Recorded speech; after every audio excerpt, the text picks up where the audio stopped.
Today I want to share something with you that I call Jay Townsend's political roadmap.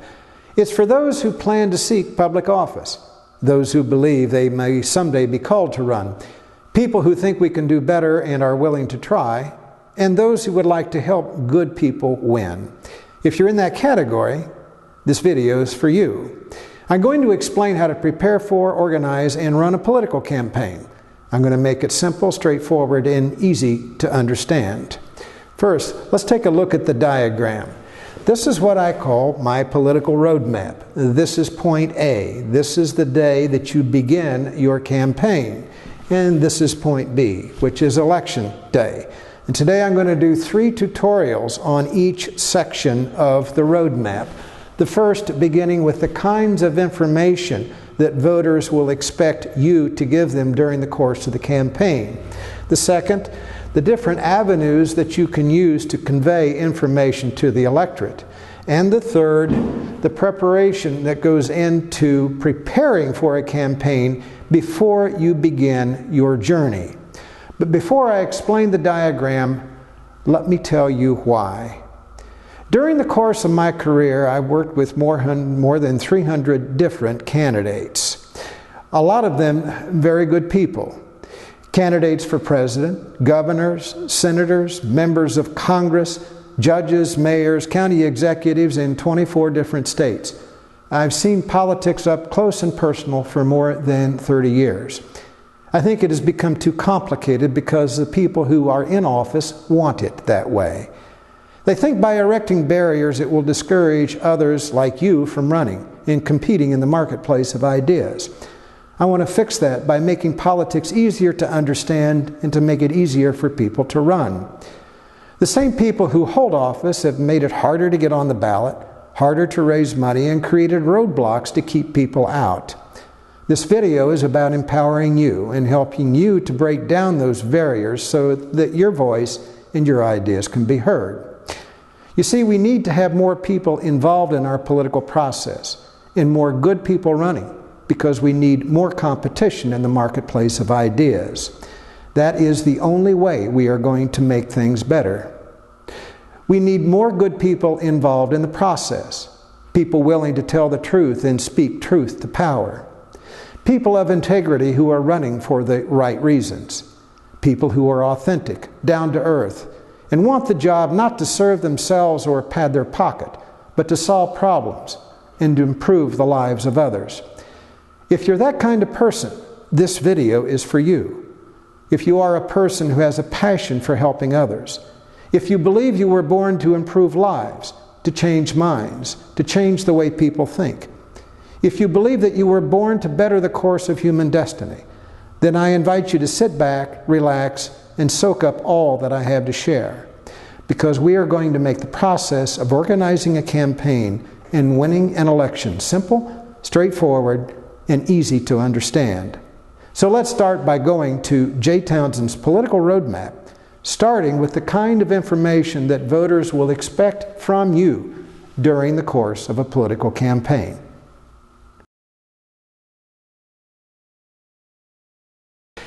Starting with the kinds of information that voters will expect you to share during the course of a campaign between point A and point B. Your rationale. Why do you want the job? What will you do with the job if you get it? Your rationale needs to be clear, crisp, concise, summarized in less than 30 seconds. And one other thing. Your rationale had better be about what you are going to do for the people you hope to represent, and not some blather about why you deserve the job. Voters will not care about you until they first know that you care about them. What is your story? No one has your story, your eyes, your voice, your hair, or the unique set of experiences that make you who you are. Why tell voters about who you are? Because they need to know where you're coming from. Your most important experience and how it changed you, where you were raised and went to school, the teacher who changed who you are and what you became.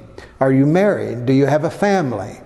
Does your spouse work? Have you ever volunteered to a church or soup kitchen or homeless shelter? What have you accomplished? Did you build a business, balance a budget, meet a payroll, serve your country, or teach in a classroom.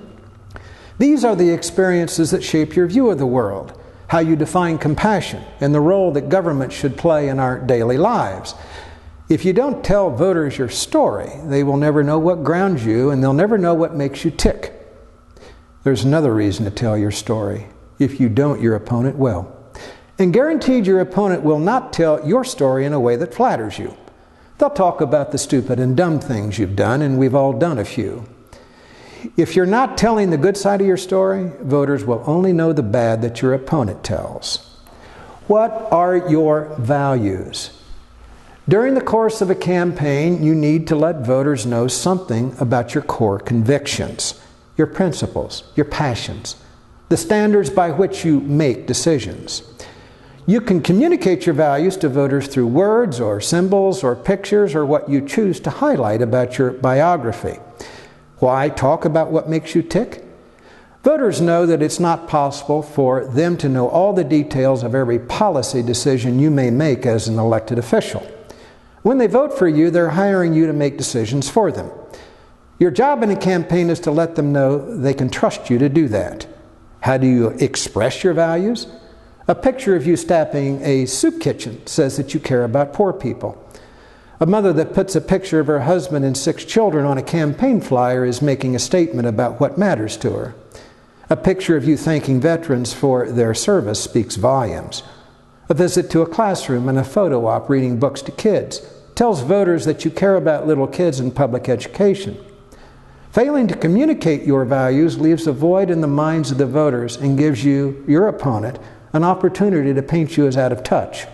But once that happens, it's hard to get your campaign back on track.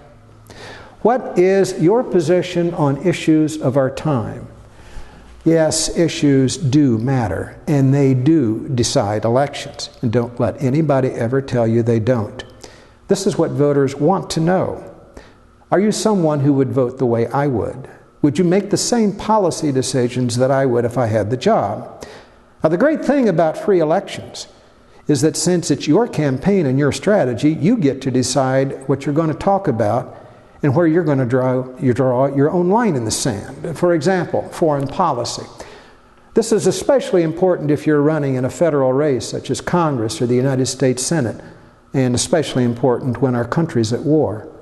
What is your position on when and when not to fight wars, the size of our military, how we take care of our veterans, and how we deal with desperate countries and terrorist organizations, our posture in the Middle East, how and when we intervene in civil wars in other parts of the world.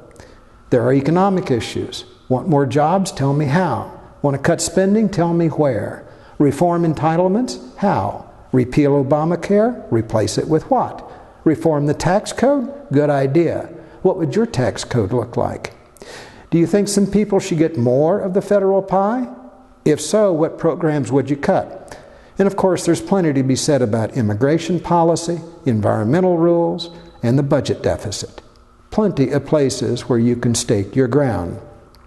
There are social issues: abortion, stem cell research, gay marriage, education, charter schools, tuition tax credits, merit pay for teachers, what we do about global warming, campaign finance reform, drug and gang violence. I'm not here to tell you what your position should be. I'm merely pointing out that there are plenty of ways to position yourself and plenty of issues you can use to do it. The issues you discuss and the positions you take is a statement about your values, what is important to you, your view of the world, and your vision for the future. Finally, during the course of a campaign, you will be expected to tell voters what makes you better than your opponent. Or, stated differently, what can you tell me about your opponent that will make this decision easy for me, the voter? Do your homework on your opponent. Google is a great tool. Use it. Know everything your opponent has said, done, positions they have taken on issues, where they have lived, and by all means double-check your opponent's biography to make sure it is accurate. If you catch your opponent shading the truth, taking 2 different positions on issues, inflating their resume, taking money from the wrong people, or on the wrong side of an important issue, by all means use it. As long as your attack is fair, documented, and legitimate, it is fair game, and an acceptable way for you to differentiate yourself from the competition. Okay, so now that we've discussed the kinds of information voters will expect you to give them during the course of the campaign, I want to talk about the various forms of media that you can use to do that. The definition of media is a means of mass communication. And what I'm going to do now is give you a brief overview of the different ways that you can inject information into the political marketplace, starting with the most important, which is you, the candidate. What you say when you campaign, your speeches, press conferences, the events you attend, the doors you knock on, the interviews you give, the debates in which you participate, are a very important part of your message. Keep in mind, it is not just what you say, it is also how you look. Therefore, be professional, well-dressed, well-groomed. Get your sleep, exercise, and I always suggest that candidates do not drink. If you must, wait until your day is done. Limit yourself to wine or beer and never drink and drive. Your website. You should have a website even if you are running for dog catcher. What makes a good website? Well, this is the definition of a bad one. Grainy pictures that don't flatter you, laden with convoluted copy that is difficult to read or comprehend, with a homepage that looks the same day by day and week by week. A good website is one that is entertaining and informative, one that compels surfers to become volunteers and contributors. Some basics. The homepage should be updated frequently with news articles, information on campaign events, fundraisers, or commentary, so that it has a unique look every time a viewer visits. In other words, make your website sticky. The volunteer email sign-up contribute button should be visible on every page of your website. And you should have pictures on every page that flatter you. And of course, use it to tell your story, who you are, why you're qualified, something about your core convictions, why you feel the way you do on important issues, and what makes you better than your opponent.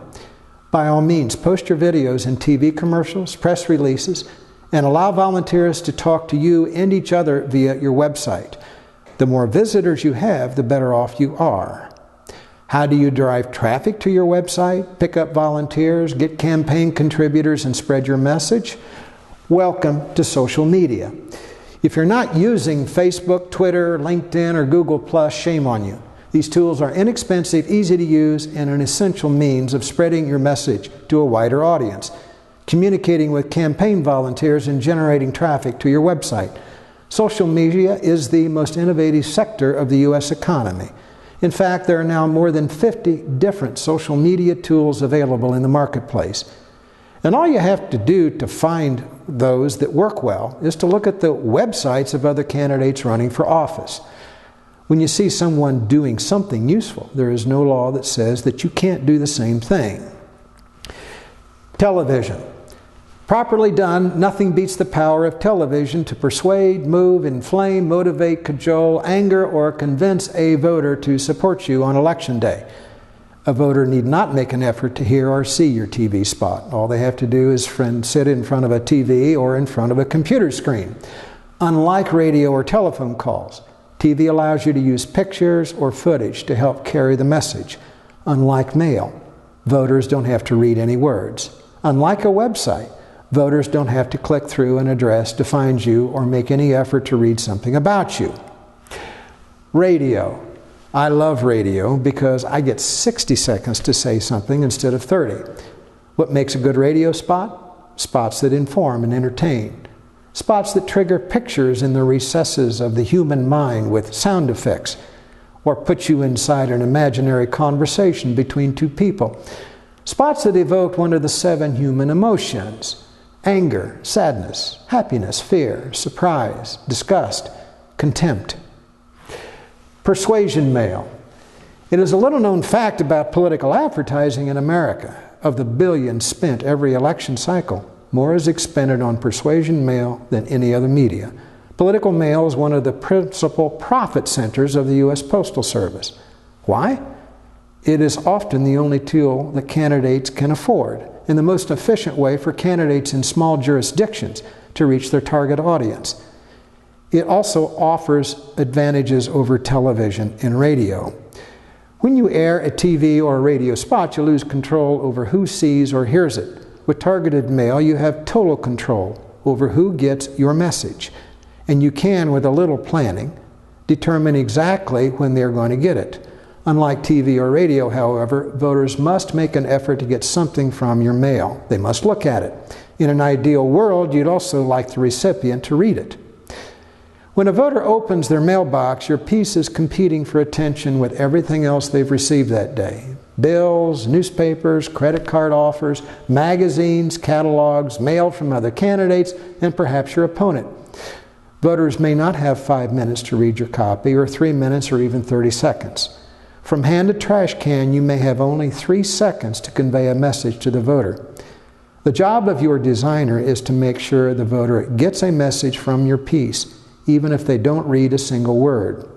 You see, voters read pictures before they read words. Pictures and symbols and graphics trigger things in the recesses of the human mind with far more power and clarity than mere words on a page. Make sure your piece passes the 3-second rule before you print it. Telephones are typically used for 3 kinds of calls and are an essential tool in turning out your Election Day coalition after you have used your TV or radio or mail to inform, entertain, persuade, and convince voters that you are the better choice. ID calls. Usually they are done by a live caller. You survey those on your phone list to find out who is for you, who is not, and those who've not made up their mind. Persuasion calls. Typically these are done once voters have been ID'd so that you don't waste money on persuasion calls to people who may not be for you. And usually they go only to those who have been identified as not sure. Get out the vote calls. To those who say they are for you or have been persuaded to support you, remind them that it is critically important that they vote. Make sure they know when the polls are open, the location of their polling place, and offer to give them a ride or babysit their children while they vote. Newspaper ads. In certain jurisdictions, newspaper ads are a great way to disseminate a message. What makes a good one? White space. In other words, don't fill it full of copy. Pictures. Voters read pictures before they read words. Pictures draw the human eyes to the words. Minimal use of words surrounded by plenty of white space. Words and pictures that in combination evoke one of the 7 human emotions. In other words, ads that hit the heart. Your organization and your volunteers. Sending volunteers out to knock on doors 72 to 96 hours before an election can make all the difference in a competitive race. You can't do that without volunteers. If you want them, they have to be given something meaningful to do when they volunteer. And they must be kept happy so that they want to come back, and they have to have fun. Volunteers can be used to put up signs, write letters to the editor, make phone calls, recruit other volunteers, host events, and knock on doors. How to keep them happy? Don't waste their time. If you have a group coming at 7 to make phone calls, have the call list and the scripts ready. If they're walking a neighborhood, have the walk list in order when they show up to work, with specific addresses of those upon whose door they are supposed to knock, along with the handouts and a t-shirt or lapel sticker or jacket that identifies them as a member of your team. Have coffee, soda, and food at the ready so that they feel appreciated. And remember that you can never thank a volunteer too many times. Posters and yard signs. Yes, they work. They are as old as the Republic. What makes a yard sign a good yard sign? A picture of you or a clearly stated slogan that makes people think. Your name displayed in a large font size. Yard signs that are placed in people's yards mean a lot more to voters than ones placed along a highway. And finally, there's the press. Please do not make the mistake of ignoring the press. Reporters write stories that cover press conferences, photo ops, endorsements, debates, and candidate forums. All of them useful ways to get your name and message in a newspaper, in a radio broadcast, or on television. Oh, and don't forget the bloggers and online media. Their importance in politics is growing exponentially.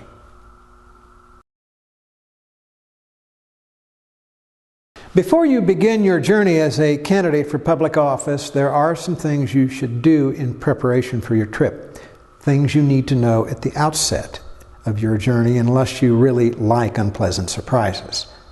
The first is to know what you're getting into by studying the state or the jurisdiction where you plan to run, the political affiliation of the electorate, the turnout patterns by year, and the kind of people who vote in odd year versus even year elections, the age breakdown of the electorate, income and education levels, the principal occupations of those who live in your jurisdiction, and the names of the major employers. You cannot properly navigate your journey without knowing this information. There is issue research. As a candidate, you should expect to be asked questions by reporters, people you meet in debates and in forums. A basic knowledge of important issues in your state or jurisdiction is imperative unless you enjoy looking like a fool. Start your day by reading the newspapers. If you plan to make an issue of education, you'd best know something about what is spent per pupil, graduation rates, test scores, the number of kids who go to college, pension and salary cost. What is the unemployment rate where you plan to run? What's the census say about migration, small business startups, wage rates, manufacturing trends? Most ordinary voters don't know this kind of information, but as a candidate, you will be expected to. You will need to draft a preliminary budget and have a good idea what you plan to spend on what, including the kinds of media that I mentioned in the previous section. If you do not have a budget, you do not have a campaign strategy. Imagine that you are about to leave on a 2,000-mile journey without any idea what you're going to spend on food, hotels, gas, daily necessities, or emergencies. Not a good idea. Unless you are wealthy and plan to spend your own money, you will need a fundraising plan, a solid idea of how you're going to raise the money you need to finance your journey. Don't want to bother with that? This is what happens to candidates who refuse to deal with the realities of raising money. They run out of money before the journey is concluded. It's a very lonely place, stranded on the side of a road in the dark of night in the pouring rain.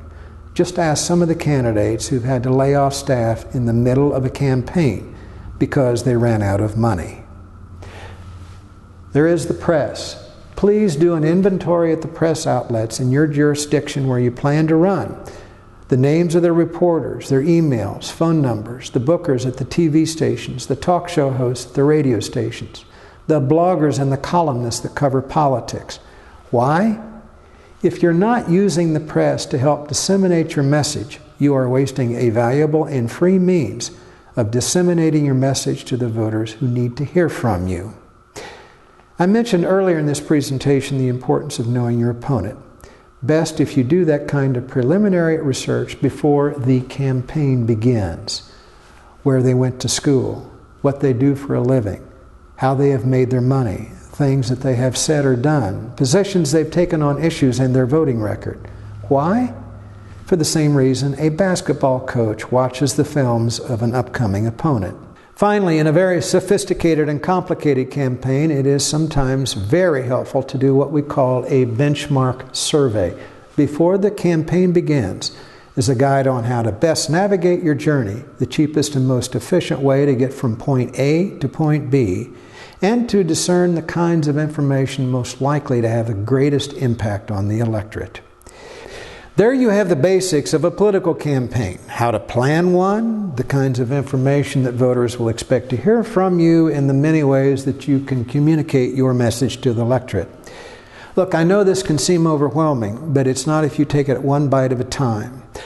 I've helped more than 300 candidates during my career plan and execute their journey, many of whom have gone on to serve their states and jurisdictions with distinction. I'd like you to have the same tools and information I've shared with my clients. We've put together a state-of-the-art online training program to help candidates and their key aides develop their own political roadmap and to devise a winning campaign strategy. It's called our High-End Candidate Achievement Program. This is a program for those who want to run for office and win. It's a program for those who would like to better serve their community, state, and country. It's a program for those who have a passion to serve, who believe that they were born to alter the course of human destiny and better the lives of others. It's especially suited to candidates and campaigns that don't have a lot of money to spend on consultants. In this course, you will learn how to articulate your campaign message and rationale clearly, crisply, and concisely in less than 30 seconds. How to tell your story, convey your values, and clearly articulate your issue positions during the course of a campaign. How to discern which voters need to hear your message, and how to target your advertising dollars toward those most likely to vote for you. How to write and confidently give a good campaign speech that attracts campaign volunteers, contributors, and to tell stories that touch the heart of your audience. The secrets of an effective campaign website that will generate traffic, campaign contributions, and volunteers, and how to use social media to get volunteers, spread your message, and generate campaign contributions. The secrets of how to write and produce a good television commercial and a radio spot that voters will remember. The secrets of effective persuasion mail. How to target your mail to the right audience and how to make the most of your campaign dollars. When and when not to use newspaper advertising. How to write and design an effective ad that gets you votes. How to develop a good and effective volunteer organization. Keep your volunteers happy and ready to work. How to use telephones to convey useful information to the voters. How to speak easily with print reporters, handle television question and answer sessions, and valuable tips on how to prepare for a radio, television, or newspaper interview or a candidate debate. How to prepare for a campaign before it starts, including how to construct a detailed and well-researched campaign budget. By the way, if you don't have a campaign budget, you do not have a strategy. Developing a fundraising plan in which I'll explain in detail the different kinds of campaign contributors and 7 different time-tested ways to raise money. The kind of research you'll need to conduct in your jurisdiction, where to find it, what you need to know about important issues where you are running, and where and how to find useful and accurate information on your opponent. How to develop a coherent campaign strategy, stick to a campaign budget, prosecute your message, and prevent problems that can derail your campaign. How does this work? In week 1, I'll send you a video that you will be expected to watch and study. Once you've watched the video, you'll be expected to email me with any questions you have.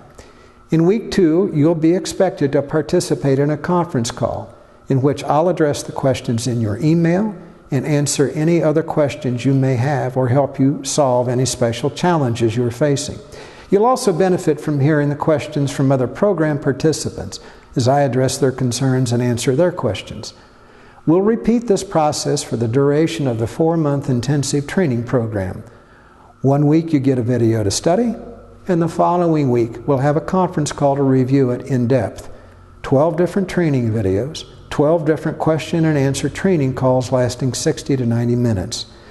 Each video that I send you will be yours to keep, so that you can watch it as often as you'd like along with handouts and training guides. And each conference call will be recorded and emailed to you. I'm offering this course to a limited number of candidates for a one-time payment of $4,997 or 3 monthly payments of $1,799. Enrollment in the course is limited, and there's only one way to enroll. You have to apply. Go to jtownsend.com/high-end-achiever. That's jtownsend.com/high-end-achiever. Once you have completed your application, we'll schedule an appointment to talk either by Skype or telephone. I will not take your money unless I'm first sure that this course is right for you. I won't take it unless I am sure that you can benefit from the knowledge, information, and training I can provide you. If we decide that the training is right for you, you'll immediately receive my special audio recording on the 10 worst mistakes that candidates make, yours free as soon as you make your first payment. You'll also receive a bonus video, a special tutorial on how to hire campaign consultants, how to make sure that you're getting good people who know what they are doing, how to check their references, negotiate their fees, and get good value for your campaign dollars. Now, you may be wondering about the investment. Is it worth it? Having worked in the political arena for 30 years, I know how valuable this information is, which is a lot more than I'm charging. It's the most intensive training course you'll find at this price, and you'll not find this kind of training anywhere else. But there's another price to be paid for not having this kind of training. For without it, you'll make needless, costly, and potentially fatal mistakes. If that happens, it's not just you that gets hurt. You see, at the end of your journey on the campaign trail, there will be a winner and a loser. Those who lose don't govern. They make no laws, no policy. Their voice falls silent. And those that they have run to help, the very people and causes that you hope to advance, will be left without you and your voice. If your campaign is worth doing, if those people you hope to help are truly worthy of your time and energy, then the most important thing you can do at the outset is invest in yourself so that you run a campaign worthy of your cause and those who need your voice. You can apply now by going to jtownsend.com/high-end-achiever. Please fill it out and get it back to me as soon as possible so that we can schedule your interview. I'm Jay Townsend.